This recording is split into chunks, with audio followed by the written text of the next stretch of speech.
All right.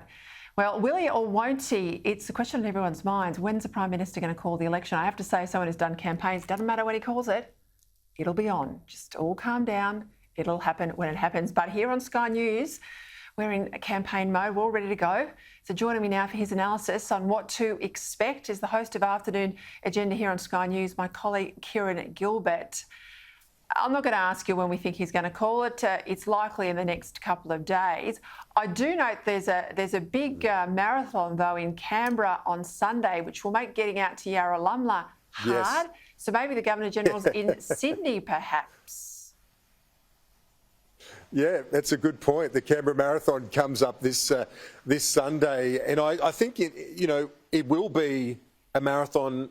The campaign, Peter. It's in my view, they'll go 6 weeks to May 21 and try and just chip away at Anthony Albanese. You alluded to it earlier in the piece on your program. Yesterday, he just did not look relaxed with that interjection from a voter, from a member of the public. And as you know, there's nothing like the crucible of a campaign until you're in it. And I think internally they would have had that discussion. He would have been told, you need to stay composed. You can't be dismissive when you're talking to members of the public. And I think he could have been accused of doing that yesterday. And you can read his face. He hasn't got a face where he hides his emotions. He's never had a federal election campaign, never been there as leader, and never had the level of scrutiny. And because COVID kept everybody locked in their homes for 2 years, he hasn't really been blooded as most opposition leaders are, at least in that first term. Yeah. When the campaign balloon goes up, we know there's a campaign headquarters team for the Liberal Party and the National Party. They're together in Brisbane. We know Labor is in Sydney. Here on Credlin, we're going to cross to our reporters on the road, travelling with the Prime Minister and the opposition leader. That's your whole Canberra bureau on the road. What can we expect? Yeah. Well, it's going to be a big campaign. Last time your viewers would remember that we pioneered a new approach of just basically making sure there wasn't just a camera on the politician, but also on the reporters. Our colleague Jonathan Lee, he made the most of that in really holding Bill Shorten to account on his costings issue on the climate policies, and that was, a defining moment of the campaign. So we'll do that, 2 cameras everywhere they go, so you hear the questions. From when, the launch, from the campaign kickoff, we know there's a news conference shortly afterwards by the Prime Minister. We'll have that for you too, as I think it'll be Sunday morning. And as you mentioned in the Campaign Uncovered, your documentary, one of the defining moments of recent, well, not that recent now, I'm aging myself, but 2004 when John Howard said, who do you trust to keep interest rates low, really changed the message, the narrative of that campaign, was so successful. And that's really what a Prime Minister tries to do after they go to see the Governor-General, hold a news conference and try and set their theme. Howard, of course, did it so successfully, Peter, nearly 20 years ago.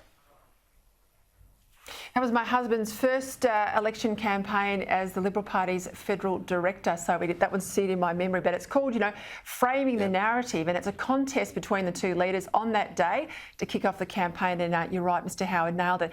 Interestingly, today there was that leak out of Labor's headquarters about their media protocols, pretty strict protocols. Yes, there are rules about who you need to call and permissions given. That's not what I'm sort of uptight about. I just can't believe that they are not going to have media releases and they're not going to release transcripts of any of the shadow ministers.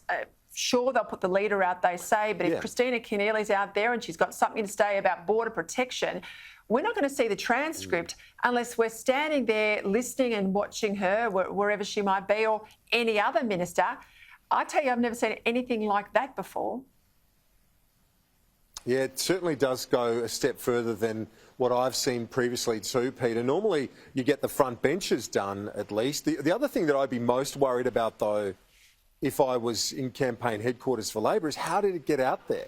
I mean, we're not even into the formal campaign yet, but that leak, or I don't know, I mean, maybe someone left the note somewhere, but you'd think it was a leak, a deliberate one. It's not a good look before you even get into the official campaign. As you said, the campaign headquarters are all set up. I'm not entirely sure they've got their discipline right yet. certainly on the Labor side when you see that on the front page of the nation's papers. Just before we go quickly, People's Forums, Sky News People's Forums, we're going to see one this election? We're hoping so. It's looking very promising. I've been talking to both sides. Andrew Hurst, of course, the Liberal director. We're hoping to confirm it in the next few days. I think we're looking at the first couple of weeks of the campaign, probably in Brisbane, in conjunction with the Courier Mail, Peter. All right, terrific. Kieran Gilbert, get some rest tonight because it'll be on pretty soon for all of us. Thank you for your time.